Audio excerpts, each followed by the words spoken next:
పెద్దలకు అందరికీ నమస్కారాలు. నేను ఆవేశంతో ఆ రోజు పోవడం జరిగింది. కానీ అక్కడ అభివృద్ధి చేస్తారని ఇంతవరకు మాట్లాడేది ఫోన్లో కానీ ఏమీ కానీ పార్టీ మీటింగ్లకు కానీ ఏమీ కొన్ని విషయాలు కూడా ఫోన్లు చేయడం లేదు. అందుకోసమే నా సొంత గుడికి నేను వచ్చాను. ఏ పార్టీ పోయినాము? టీడీపీలో పోయినాను. మొన్న వైఎస్ఆర్సీపీకి నేను వచ్చినాను.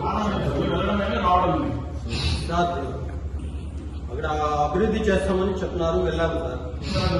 టీడీపీలో 21 లో అభివృద్ధి చేస్తాము చెప్తున్నారు, వెళ్ళాము. అక్కడుండే వాళ్ళే పార్టీ నాయకులే కొంతమంది వ్యతిరేకంగా ఉన్నారు. ఎప్పుడైనా సరిగ్గా రెస్పాన్స్ లేకపోలేదని నా సొంత గుడికి నేను వచ్చినాను. మన జగన్మోహన్ రెడ్డి నెక్స్ట్ సీఎం అయ్యే అవకాశాలు ఉన్నాయని ప్రజలంతా, వాళ్ళలో ఉండే వాళ్ళంతా కొంతమంది కాకుండా అక్కడుండే పార్టీ వాళ్ళే మన పార్టీలోకి వస్తున్నారు, టీడీపీలోకి వైఎస్ఆర్లోకి. అందుకే ప్రజలు నిర్ణయం తీసుకొని మన దీపిక అక్కడికి గెలిపించేకి నేను ముందు సైనికుడిగా వచ్చినాను. మన జగన్ ముఖ్యంగా